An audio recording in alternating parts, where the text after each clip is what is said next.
புதுச்சேரி கடற்கரை சாலையில் நடந்த குடியரசு தின விழாவில் கவர்னர் கைலாஷ்நாதன் தேசிய கொடியை ஏற்றி வைத்து போலீசாரின் அணிவகுப்பு மரியாதையை ஏற்றுக்கொண்டார். பல்வேறு துறைகளில் சாதித்தவர்களுக்கு விருதுகளை வழங்கி பாராட்டினார். புதுச்சேரி அரசு சார்பில் கடற்கரை சாலையில் நாட்டின் 76வது குடியரசு தின விழா கோலாகலமாக கொண்டாடப்பட்டது. விழாவை ஒட்டி கடற்கரை சாலையில் வண்ண கோலம் பூண்டிருந்தது. காந்தி திடலின் கீழ் கொடி கம்பத்துடன் விழா மேடை அலங்கரிக்கப்பட்டிருந்தது. விழாவில் துணைநிலை ஆளுநர் கைலாஷ்நாதன் தேசிய கொடியை ஏற்றினார். பின்னர் கவர்னர் போலீசாரின் அணிவகுப்பு மரியாதையை ஏற்றுக்கொண்டார். பல்வேறு துறைகளில் சிறப்பாக பணியாற்றிய காவலர்களுக்கு ஜனாதிபதி பதக்கம், மத்திய உள்துறை அமைச்சரின் பதக்கம், கவர்னரின் பதக்கம் ஆகியவற்றை வழங்கி பாராட்டினார். தொடர்ந்து காவல்துறையின் பல்வேறு பிரிவினர், அரசு மற்றும் தனியார் பள்ளி மாணவ மாணவிகளின் அணிவகுப்பு நடந்தது. தேசிய மாணவர் படை, முன்னாள் ராணுவ வீரர்கள், சாரணர், சமுதாய நலப்பணி திட்ட மாணவர்களின் அணிவகுப்பு நடந்தது. இதன்பின் ஆதி திராவிடர் நலத்துறை, வேளாண் துறை, கால்நடை பராமரிப்புத்துறை, குடிமைப் பொருள் வழங்கல், தீயணைப்பு, சுகாதாரம், தொழில், உள்ளாட்சி, ஊரக வளர்ச்சி, சமூக நலன் ஆகிய துறைகளின் அலங்கார வாகனங்களின் அணிவகுப்பு நடந்தது. தொடர்ந்து பள்ளி மாணவ மாணவிகளின் கலை நிகழ்ச்சிகள், இசை நிகழ்ச்சி நடந்தது. விழாவில் முதலமைச்சர் ரங்கசாமி, சபாநாயகர் செல்வம், அமைச்சர்கள், சட்டமன்ற உறுப்பினர்கள் மற்றும் தலைமை செயலர், மாவட்ட ஆட்சியர் உள்ளிட்ட அதிகாரிகள் பங்கேற்றனர். குடியரசு தினத்தை முன்னிட்டு முத்தியால்பேட்டை தொகுதியைச் சேர்ந்த 32 மீனவர்களுக்கு மீன்பிடி உபகரணங்களை திமுக முன்னாள் சட்டமன்ற உறுப்பினர் நந்தா சரவணன் வழங்கினார். முத்தியால்பேட்டை தொகுதி திமுக முன்னாள் சட்டமன்ற உறுப்பினர் நந்தா சரவணன் தனது சொந்த நிதியின் தொகுதி முழுவதும் பல்வேறு வளர்ச்சிப் பணிகளை மேற்கொண்டு வருகிறார். இதன் ஒரு பகுதியாக குடியரசு தினத்தை முன்னிட்டு இன்று அவரது அலுவலகத்தில் முத்தியால்பேட்டை தொகுதியில் சோலை நகர் தெற்கு பகுதியைச் சேர்ந்த மீனவர்கள் 32 பேருக்கு நலத்திட்ட உதவிகள் வழங்கும் நிகழ்வு நடைபெற்றது. இதில் கலந்து கொண்ட திமுக முன்னாள் சட்டமன்ற உறுப்பினர் நந்தா சரவணன் சோலை நகர் தெற்கு பகுதியைச் சேர்ந்த 32 மீனவ பயனாளிகளுக்கு மீன்பிடி வலைகள் உள்ளிட்ட சாதனங்களை சொந்த செலவில் இலவசமாக வழங்கினார். இந்நிகழ்வில் தொகுதி அவைத்தலைவர் சௌரிராஜன், மாநில மீனவர் அணி துணை செயலாளர் எழிலன், முன்னாள் தொகுதி மீனவர் அணி துணை செயலாளர் தங்கராசு மற்றும் பூபதி, சந்துரு, தேசப்பன், உதயகுமார், விநாயகமூர்த்தி உள்ளிட்ட திமுக நிர்வாகிகள் உடனிருந்தனர். இந்நிகழ்வில் தொகுதி அவைத்தலைவர் சௌரிராஜன், மாநில மீனவர் அணி துணை செயலாளர் எழிலன், முன்னாள் தொகுதி மீனவர் அணி துணை செயலாளர் தங்கராசு மற்றும் பூபதி, சந்துரு, தேசப்பன், உதயகுமார், விநாயகமூர்த்தி உள்ளிட்ட திமுக நிர்வாகிகள் உடனிருந்தனர். வெடிகுண்டு வீசிய வழக்கில் கோர்ட்டில் ஆஜராகாத பிரபல ரவுடியை போலீசார் கைது செய்தனர். புதுச்சேரி உருளையன்பேட்டை மாரியம்மன் கோவில் வீதியை சேர்ந்தவர் சங்கர் மகன் சரத்ராஜ். பிரபல ரவுடியான இவர் மீது 2 கொலை வழக்குகள் உள்ளன. இவர் கடந்த 2019ஆம் ஆண்டு பெண் தர மறுத்ததால் கோட்டக்குப்பம் அல்லாபிச்சை வீட்டில் வெடிகுண்டு வீசினார். சரத்ராஜை கைது செய்த கோட்டக்குப்பம் போலீசார் அவர் மீது விழுப்புரம் முதன்மை மாவட்ட சார்பு நீதிமன்றத்தில் வழக்கு தொடர்ந்தனர். இவ்வழக்கில் ஜாமீனில் வந்த சரத்ராஜ் வழக்கு விசாரணைக்கு ஆஜராகாமல் தலைமறைவானார். அவரை கைது செய்ய நீதிபதி வாரண்ட் பிறப்பித்தார். இதன் பேரில் கோட்டக்குப்பம் போலீசார் தலைமறைவாக இருந்த சரத்ராஜை கைது செய்து நீதிமன்றத்தில் ஆஜர்படுத்தி கடலூர் மத்திய சிறையில் அடைத்தனர். புதுச்சேரி மாநிலத்தில் 10% மக்கள் தீபாவளி இலவச அரிசி, சர்க்கரையை வாங்காததால் அரசுக்கு 1 கோடி ரூபாய் வரை மிச்சமானதாக தகவல் வெளியாகியுள்ளது. புதுச்சேரியில் மீண்டும் ரேஷன் கடை திறந்து அரிசி வழங்க மக்கள் கோரிக்கை விடுத்தனர். ரேஷன் கடை திறந்து மாதாந்திர இலவச அரிசி 20 கிலோ வழங்கப்படும் என அரசு அறிவித்தது. அதற்கு முன்னோட்டமாக தீபாவளிக்கு அனைத்து ரேஷன் கார்டுகளுக்கும் தலா 10 கிலோ இலவச அரிசி, 2 கிலோ சர்க்கரை வழங்கப்படும் என அறிவிக்கப்பட்டது. கான்பேட் மூலம் அரிசி, சர்க்கரை கொள்முதல் செய்து ரேஷன் கடைகள் மூலம் விநியோகம் செய்யப்பட்டன. இதற்காக அரசு 16 கோடி ரூபாய் ஒதுக்கியது. ஒட்டுமொத்த ரேஷன் கார்டுகளில் 90% கார்டுகளுக்கு தேவையான அரிசி, சர்க்கரையை கான்பேட் கொள்முதல் செய்து விநியோகித்தது. அதன்படி 10% கார்டு உரிமையாளர்கள் ரேஷன் கடை பக்கமே கூட எட்டி பார்க்கவில்லை. இதன் மூலம் அரசுக்கு 1 கோடி ரூபாய் வரை மிச்சமானது என தெரிவிக்கப்பட்டுள்ளது. காரைக்காலில் நடைபெற்ற இந்திய நாட்டின் 76வது குடியரசு தின விழா கோலாகலத்துடன் கொண்டாட்டத்துடனும் காவல்துறை அணிவகுப்புடனும் நிகழ்ச்சி இன்று காரைக்கால் விளையாட்டு உள்ள அரங்கத்தில் நடைபெற்றது. காரைக்கால் மாவட்டத்தில் இந்திய நாட்டின் 76வது குடியரசு தின விழா இன்று கோலாகலத்துடன் கொண்டாடப்பட்டது. மேலும் காரைக்கால் விளையாட்டு உள் அரங்க மைதானத்தில் நடைபெற்ற இவ்விழாவில் மாவட்ட ஆட்சியர் குலோத்துங்கன் தேசிய கொடியை ஏற்றி வைத்தார். இந்நிகழ்ச்சியில் புதுச்சேரி மாநில அமைச்சர் திருமுருகன் மற்றும் அரசு அதிகாரிகள், காவல்துறை மற்றும் பள்ளி கல்லூரி மாணவர்களின் அணிவகுப்பு மரியாதையை ஏற்றுக்கொண்டார். இதனை ஒட்டி இன்று காரைக்கால் விளையாட்டு உள் அரங்க மைதானத்தில் காவல்துறையினின் பல்வேறு படைப்பிரிவினர் மற்றும் பள்ளி மாணவர்களின் அணிவகுப்பு மற்றும் அலங்கார ஊர்திகள் அணிவகுப்பு, பள்ளி மாணவர்களின் கலை நிகழ்ச்சிகள் நடைபெற்றது. புதுச்சேரியில் போக்குவரத்து நெரிசல், மழை வெள்ள சேதத்தை கண்காணிக்க சென்சார் கேமராக்கள் அமைக்கும் பணி மும்முரமாக நடைபெற்று வருகிறது. புதுச்சேரி நகரில் ஏற்படும் போக்குவரத்து நெரிசலை கேமராக்கள் மூலம் கண்டறிந்து ஒழுங்குபடுத்த நடவடிக்கை எடுக்கப்பட்டுள்ளது. இதற்காக நகரின் முக்கிய இடங்களில் நவீன கேமராக்கள் பொருத்தப்பட்டு வருகின்றன. சுமார் 450 கேமராக்கள் பொருத்தப்பட உள்ளன. அரியாங்குப்பம், வில்லியனூர், மேட்டுப்பாளையம், கோரிமேடு, கிழக்கு கடற்கரை சாலை ஆகிய பகுதிகளில் வாகனங்கள் வரும் பகுதிகளை கண்காணிக்க நவீன கேமராக்கள் பொருத்தப்படுகிறது. இதற்காக கட்டுப்பாட்டு மையம் கிழக்கு கடற்கரை சாலையில் உள்ள நவீன மீன் அங்காடி வளாகத்தில் அமைக்கப்பட்டுள்ளது. இங்கிருந்தபடியே ஊழியர்கள் கண்காணித்து போக்குவரத்து விதிகளை மீறுபவர்களின் வாகன எண்களை கண்டறிந்து அபராதம் விதிக்கப்பட உள்ளது. இதேபோல போக்குவரத்து நெரிசல் உள்ள இடங்களை கண்டறிந்து உடனுக்குடன் சரி செய்ய நடவடிக்கை எடுக்கப்படுகிறது. இது மட்டுமல்லாது, மழையின் போது புதுச்சேரியில் தாழ்வான பகுதியில் வெள்ளம் புகுந்து பொதுமக்கள் பாதிக்கப்படுவது வாடிக்கையாக இருந்து வருகிறது. இதை தடுக்கும் முயற்சியாக மழைக்காலங்களில் முன்கூட்டியே வெள்ள அளவை கண்டறிய நடவடிக்கை எடுக்கப்பட்டு வருகிறது. இதற்காக சாலைகள், கழிவுநீர் வாய்க்கால்களை கண்காணிக்கவும் கேமரா பொருத்தப்படுகிறது. அதாவது வாய்க்கால்களில் பெருக்கெடுத்து ஓடும் தண்ணீரின் அளவு சென்சார் கேமரா மூலம் கட்டுப்பாட்டு அறையிலிருந்து கண்காணிக்கப்படும்.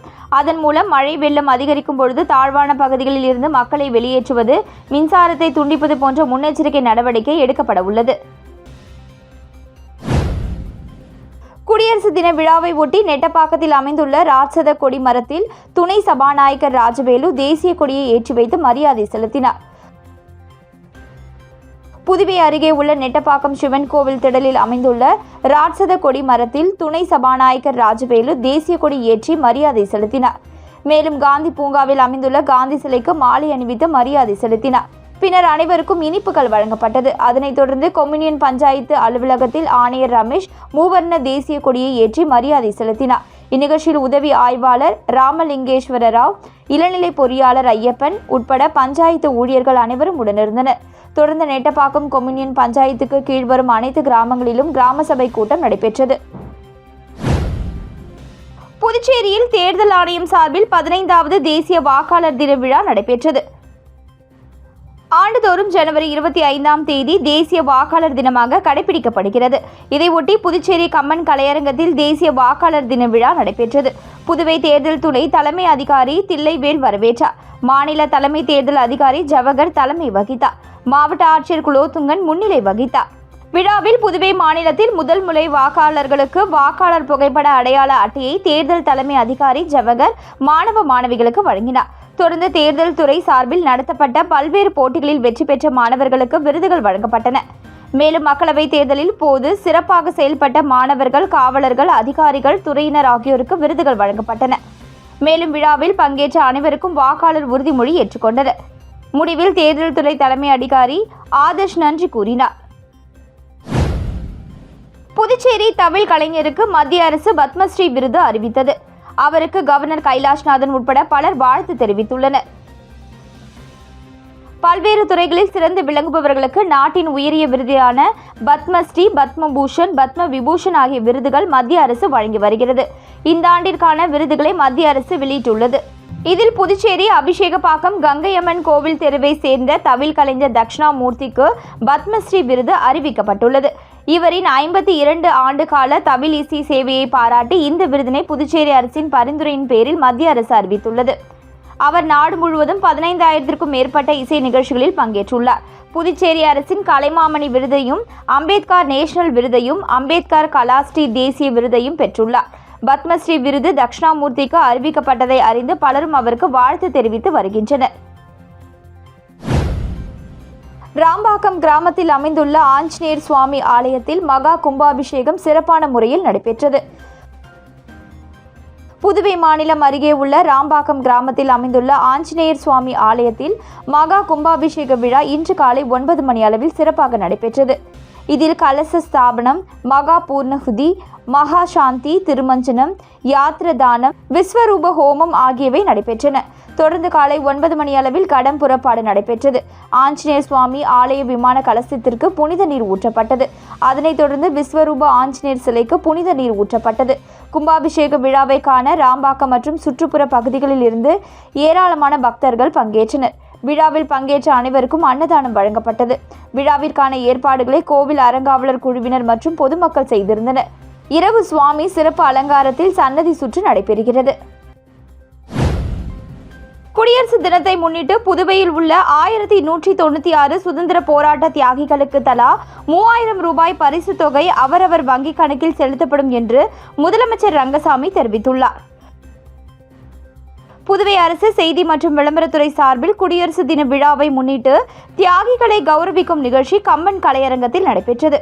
இதில் சிறப்பு விருந்தினராக முதலமைச்சர் ரங்கசாமி பங்கேற்று தியாகிகளுக்கு இனிப்பு, பொன்னாடை வழங்கினார். தொடர்ந்து விழாவில் பேசிய அவர், நாட்டின் விடுதலைக்கு போராடி தங்கள் இன்னுயிர் நீர்த்தவர்களுக்கு பெருமை சேர்க்கும் வகையில் அவர்களை கௌரவித்து நாம் பெருமைப்படுத்துகிறோம்.